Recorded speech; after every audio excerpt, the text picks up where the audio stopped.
السلام علیکم ناظرین، آج سے ہم آپ کے لیے پیش خدمت ہیں ناقابل یقین سچے واقعات۔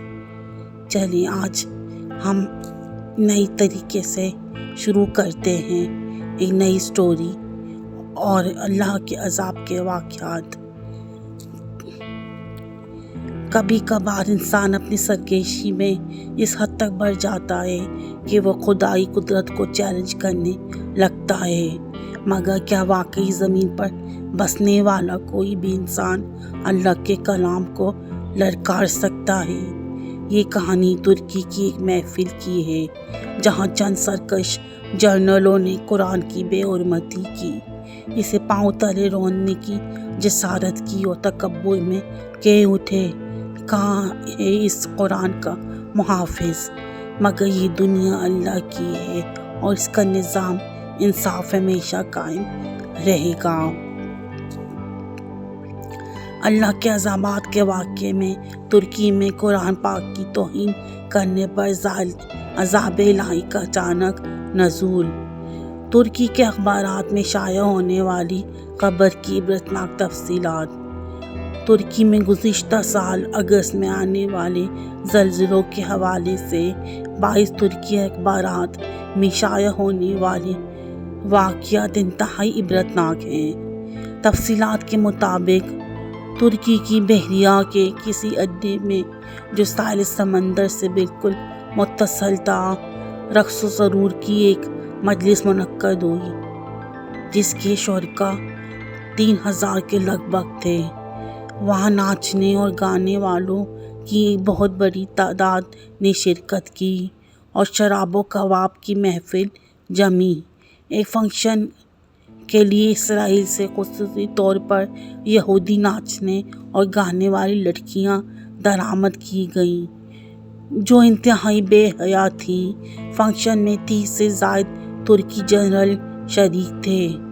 بتایا جاتا ہے کہ اس وقت جب تک انتہائی بے حیائی و فحشی مناظر پر مبنی مجلس جاری تھی کہ ایک ترکی جنرل نے کیپٹن کے ذریعے قرآن پاک کا ایک نسخہ منگوایا اور اسے پڑھنے کو کہا۔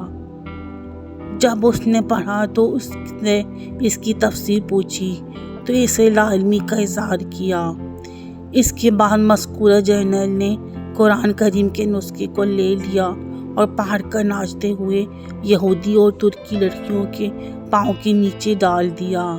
ساتھ یہ بھی کہا کہ اس قرآن کو نازل کرنے والا کہاں ہے، حالانکہ اس میں یہ بھی ہے کہ ہم نے اس قرآن کو نازل کیا اور ہم اس کی حفاظت کرنے والے ہیں۔ اس قرآن کو اتارنے والا کہاں ہے جو اس کی حفاظت اور اس کا دفاع کرے گا؟ اس دوران اسے قرآن کریم کو لانے والے کیپٹن پر انتہائی خوف طاری ہو گیا۔ اچانک وہ تیزی سے بحری اڈے سے باہر آ گیا۔ شاید اس کی وجہ یہ کہ یہ شخص اس بحری اڈے پر آنے والے عذاب کے ابتدائی لمحات کا چشم دید گواہ بن سکے۔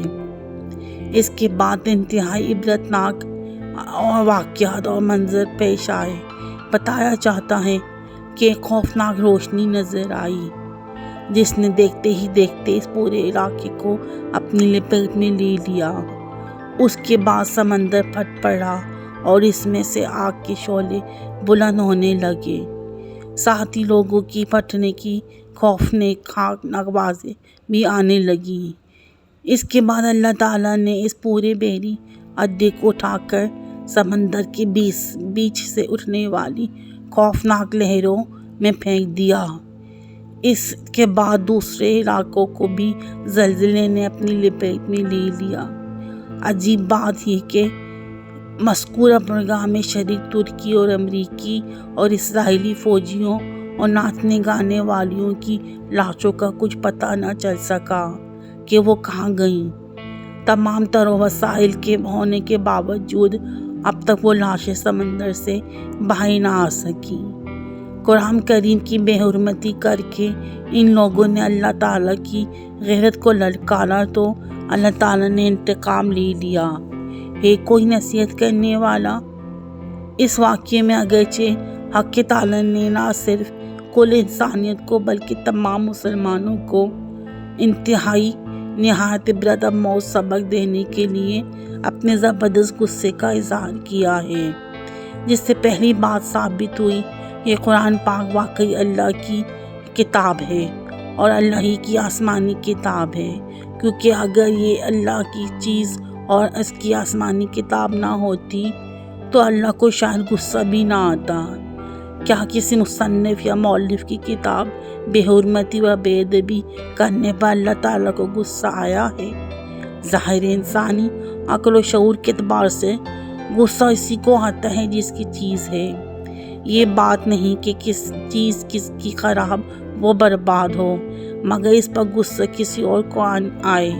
دوسری بات یہ کہ کسی چیز کی جس درجے شہرت والی چیز کی بے حرمتی و بے ادبی ہوگی، اتنی ہی زور و شور سے اس کا غصے میں اضافہ ہوگا۔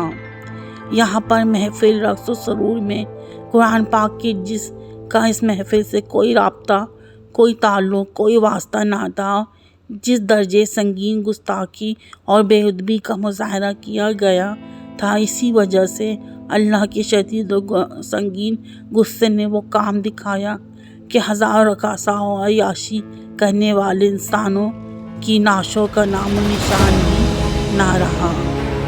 ماہنامہ انوار ختم نبوت۔ یہ اللہ ہمیں ہدایت دے اور قرآن کی عزت و حرمت کی حفاظت کی توفیق عطا فرما، آمین۔